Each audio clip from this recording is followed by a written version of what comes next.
amados irmãos, que a graça e a paz que vem da parte do nosso maravilhoso Deus, da parte do nosso Senhor e Salvador Jesus Cristo, possa, de forma espiritual poderosa, inundar as nossas vidas, de maneira que a gente continue crescendo no conhecimento e na graça e agradando ao Senhor em tudo. Meus amados, nós começamos hoje uma nova semana e com ela também começaremos uma nova lição. A lição semanal, a lição bíblica diária, com o título Morte à Carne. A lição número 12 do nosso estudo do livro de Romanos. E o verso síntese da lição dessa semana se encontra em Romanos, capítulo 8, versículo 9, que diz assim: Vós, porém, não estais na carne, mas no Espírito, se é que o Espírito de Deus habita em vós. Mas, se alguém não tem o Espírito de Cristo, esse tal não é dele. Veja que aqui Paulo vai dedicar uma fala extremamente concentrada a uma vida no Espírito. O homem, ele precisa estar continuamente, constantemente, 24 horas, vivendo sob a influência, sobre a presença espiritual de Deus na sua vida, que é justamente sentir o Espírito de Deus, o Espírito de Cristo na sua vida. Como é que se faz isso? Né? Paulo vai falar aqui ter. Se alguém tem o Espírito de Deus, se alguém tem o Espírito de Cristo dentro de si, na sua mente, né? Porque nós encontramos também em outras cartas de Paulo sobre a forma como ele doutrina a respeito desse tema. Ele vai dizer lá em 1 Coríntios 3, versículo 16, que nós somos o templo, a morada, a habitação do Espírito Santo, né? Então Deus, ele não habita dentro do homem fisicamente, porque uma pessoa não entra dentro de outra pessoa, né? Deus é um ser pessoal, Jesus é um ser pessoal, e uma pessoa não entra dentro de outra pessoa, né? A forma como Deus habita no homem é justamente através da sua presença espiritual na mente do homem. Isso ocorreu, inclusive, com Jesus Cristo aqui na Terra. Quando, várias vezes, Cristo disse, o Pai está em mim. Ora, e ali não era uma pessoa dentro de outra, que isso é impossível, né? Era o Espírito de Deus habitando em Cristo. Para isso, quando Cristo saiu das águas do Rio Jordão, logo após o seu batismo ali por João Batista, imediatamente desce do céu, né, o Santo Espírito de Deus, na forma de uma pomba, sobre a cabeça de Cristo, porque o homem é ungido na cabeça. O óleo que era derramado tipologicamente, era derramado na cabeça dos homens. Ninguém é ungido no dedo do pé, não, é na cabeça, mostrando que é ali onde Deus habita. Na consciência, na parte racional, na parte inteligente do homem, aonde o Santo Espírito de Deus opera na mente do homem, convencendo, e ninguém é convencido no estômago, é convencido na razão, na mente, né? Portanto, quando Paulo diz aqui no livro de Romanos que a gente não deve estar mais sendo controlado, né? Não está mais sendo controlado pela carne, não vivo mais de instintos animalescos, né? Que o homem, quando é instintivo, ele bloqueia o poder da razão, do convencimento que vem pela razão, né? Um convencimento racional, um convencimento com argumentos inteligentes, sábios, né? Mas o homem instintivo, ele não quer saber não, se aquilo vai fazer mal ou bem. O negócio é atender o que o estômago está pedindo, o que a sua carne está implorando. Por isso que aqui, o tempo todo, de forma indireta, Paulo está pedindo, né? Obviamente inspirado, usado pelo Espírito de Deus que nele habitava, Paulo está pedindo o tempo todo morte ao velho homem, morte à carne, para que o homem racional, o homem sobre a influência inteligente, sobre a sabedoria de Deus, ele possa agir corretamente, conhecendo a verdade, vivendo a verdade e sendo livre no espírito, vivendo, né, conforme Deus planejou para o ser humano. Aí Paulo vai dizer, olha, vocês, irmãos que estão aí em Roma, não é para vocês estar mais vivendo na carne. Vocês conheceram a verdade, receberam um toque do Santo Espírito de Cristo sobre vocês, vocês se tornaram novas criaturas. E se é que o Espírito de Deus habita em vós, se é que o Espírito de Cristo habita em vós, se o Espírito habita em vós, então não existe velho homem. Se vocês aí da igreja em Roma estão praticando pecados e o testemunho de vocês mostra claramente que a carne ainda impera, o Espírito de Cristo não habita em vós, não. O Espírito de Deus não habita em vós. Então, Paulo, acima de tudo aqui, ele está trazendo uma mensagem reflexiva de conscientização, uma admoestação e, ao mesmo tempo, uma exortação para aquela igreja que precisa matar o velho homem para que possam viver como uma nova criatura espiritual em Cristo Jesus. Continuando, amados, vamos aqui para a nossa primeira pergunta dessa lição. Tem um contexto aqui no capítulo 8 de Romanos. A primeira pergunta diz assim: se o velho homem não morrer, como a sua carne o conduzirá? Ou para onde a sua carne o conduzirá, né? Cabe também essa pergunta aqui.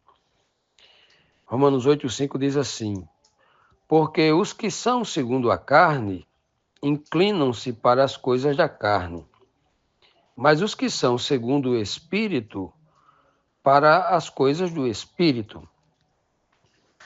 Então, se nós formos conduzidos, como diz o versículo anterior, se é que o Espírito de Deus, né? Se é que o Espírito de Cristo habita em nós, se nós formos conduzidos por esse Espírito, nós vamos viver totalmente, plenamente, em obediência a Deus, fazendo a vontade de Deus, agradando a Deus em tudo. Isso é óbvio, né? Isso vem aqui, isso Paulo vai concluir, nós estamos aqui no versículo 5, Paulo vai chegar a essa conclusão, ou melhor, ele vai concluir o raciocínio no versículo 9, né? Mas aqui nesse versículo, no versículo 5, ele está mostrando bem claro aqui para a gente que se nós dermos vazão à carne, né? Se a gente der vazão à carne, der lugar à carne, se deixar conduzir por esses impulsos instintivos da carne, Paulo vai dizer que nós iremos atender às coisas da carne. E nós, por experiência própria, todos os seres humanos, quer seja religioso ou leigo, todos nós sabemos que a nossa carne, o tempo inteiro, ela está preocupada apenas em satisfazer as suas necessidades. E não há nada mais exemplificativo do que nós olharmos neste momento para o reino animal, aonde os animais privados de razão, privados de inteligência, que é isso que o Espírito de Deus traz sobre o homem, né? Inspiração e inteligência, para o homem entender as coisas nos seus sentidos mais profundos, porque a única coisa que liberta o homem é o conhecimento da verdade. Conhecereis a verdade e a verdade vos libertará. Então, no reino animal, o que acontece? O animal, instintivamente, ele vai viver para atender os impulsos da sua carne. Então, se um leão vai ali e abate uma presa, foi ali e abateu uma zebra para comer, né? Quanto ele precisa para matar a sua fome, para encher o seu estômago? Ele precisa o que ali? De 4 quilos de carne no máximo? Está plenamente abastecido com 4 quilos de carne, para ficar ali 24 horas plenamente abastecido pelo seu peso, né? Vamos colocar 5 quilos de carne. Então, por que um leão adulto chega a comer até 40, de 40 a 60 quilos de carne? 40 a 60 quilos de carne. Por quê? Mas ele come que fica com o seu abdômen, né? Com a sua barriga, ela triplica de tamanho, com dificuldade para andar. Tem que deitar agora e dormir várias horas, né? Para esperar aquela digestão. Ou seja, algo realmente absurdo, né? Por quê? Porque aquele que age por instintos, ele quer atender a necessidade da carne. Ele não age racionalmente, né? Não tem racionalidade. Por que os leões que vivem, não é, em reservas, sendo alimentados por pessoas, né? Todo dia naquela hora tem aquela quantidade de carne que é jogada para eles, né? São leões que têm a pele mais bonita, são leões mais fortes, maiores, mais bonitos em todos os sentidos, né? Porque pessoas racionais os estão alimentando. Seres racionais estão alimentando esses animais, não é mesmo? Então, nós temos muitas demonstrações na natureza. Nós já vimos isso aqui quando Paulo, não era Paulo, né? Ele era o Espírito de Deus lhe dando a inspiração. Lá no capítulo 1 de Romanos, nós já vimos aqui no capítulo 1, versículo 20, ele diz lá, dá uma aula. Vocês querem compreender as coisas? Isso já está tudo na sala de aula que Deus criou para vocês, a natureza, tudo que ele criou. Lá nessa natureza você vai entender, você vai compreender plenamente, claramente, até a divindade de Deus, os atributos invisíveis, divinos, vocês vão entender. Tudo tá exemplificado, tipificado na natureza. Por que é que a gente não ia compreender a nossa própria natureza, que foi criado dentro, que está inserido nesse cenário?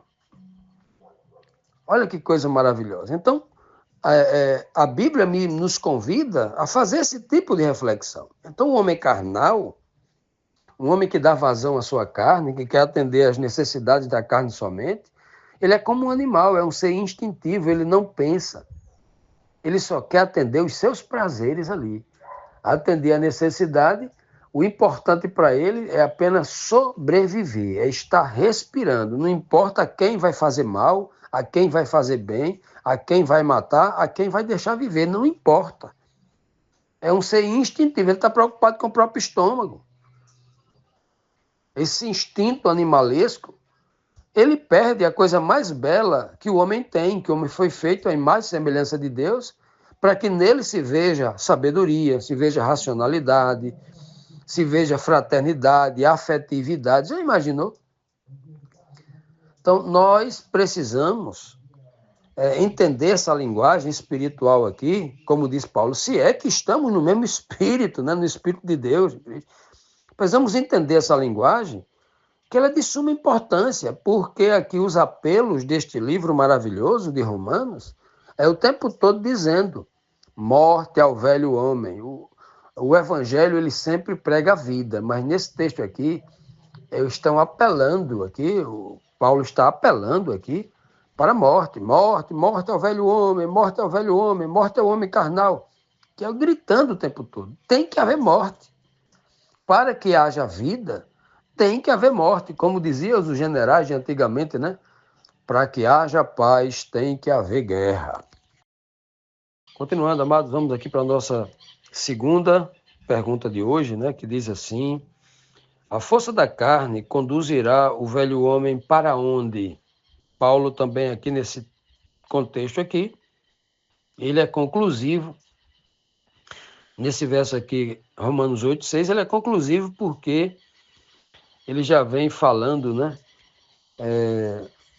Trazendo uma mensagem contextual muito bem explicada, e não só bem explicada, mas muito abrangente, né?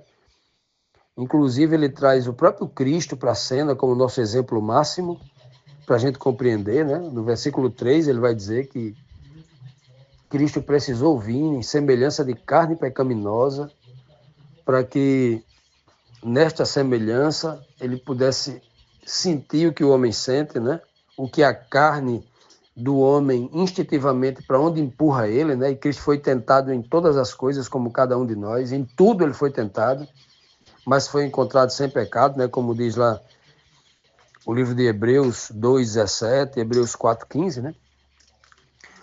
Paulo já vem tratando aí dessa questão, mostrando claramente a real necessidade de que o homem carnal, ele precisa morrer. Ou melhor, o homem precisa matar o homem, o velho homem nele, que ele chama de velho homem ou homem carnal, né?